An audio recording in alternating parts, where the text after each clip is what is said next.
Welcome to Inside the Huddle on the Muskie Sports Network with Muskingum head football coach Al Logan, your number one source for all the latest news on the Fighting Muskies.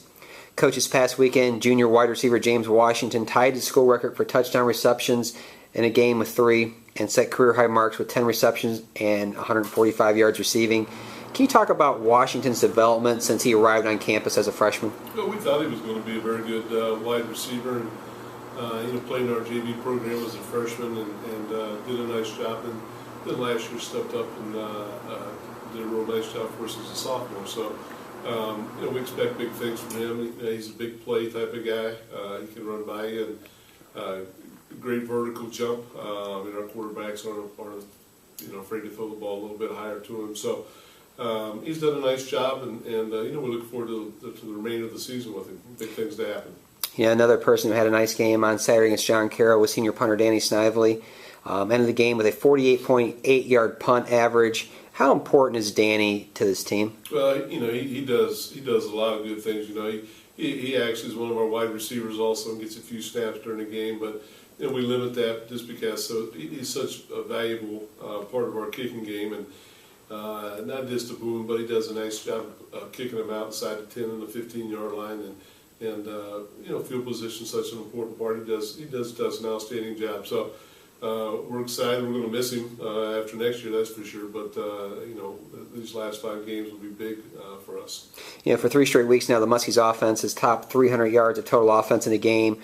What do you attribute this success to? Well, I think it's just a matter of development. We haven't put in new schemes and done anything actually any different than we did in the first part of the game. We're just getting a little bit better. Our quarterbacks feel a little bit more comfortable in throwing the ball with our wide receivers. Our run game, I think we've kind of solidified now an offensive line up there, maybe plus an extra that have now played together for those 5 games. And so it's probably a lot of different things, but it's just feel comfortable with 11 or 12 guys we got playing right now.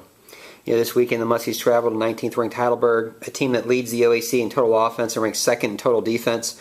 What kind of challenge does Heidelberg present the Muskies? It's a great challenge. I watched them on film the last 2 days real hard, and defensively they got some great players playing for them up front, and not real big, but their nose guard's an outstanding player, and they're active. They're not going to sit still, let you block, and they're moving and slanting and angling, and they do a nice job. They got good size to them, and the most impressive thing, 11 guys getting to the ball every time. When you do that, you have an opportunity to be pretty good defensively, and they are.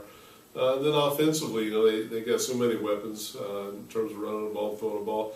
Not complicated, I don't think, by any means, but just do an outstanding job of doing running their offense. You talked about their offense there briefly. Heidelberg's rush offense, one of the tops in the country, led by Kartell Brooks, who leads the OAC, averaging 160 yards per game. What will the Muskies need to do to slow him down? Slow him down. You just said it right there. So, I'm sure defensively, Coach Boyd and his staff will come up with something that our kids can play and get after them. We've done a decent job all year stopping the run, and I know it'll be a great challenge for those guys. But I think good backs have their yardage. And I'm sure he's going to have a decent game. For us, we got to eliminate big runs and big plays, make them earn everything that they get, and hopefully stay on the field a little bit more offensively than what we've been doing. Finally, Coach, what will the Muskies have to do this Saturday to be successful in Tiffin? We got to stop them offensively. But part of that's us being on the field and moving the ball and not missing opportunities. I think when we have the chance to put the ball in the end zone to make sure we're doing those type of things. We missed a couple this last weekend, which I thought was a major swing in the game in terms of points. And we got to capitalize when we can and make them have to work extremely hard to put the ball in the end zone themselves. Thank you for joining me on Inside the Huddle, and good luck this weekend. Thank you much.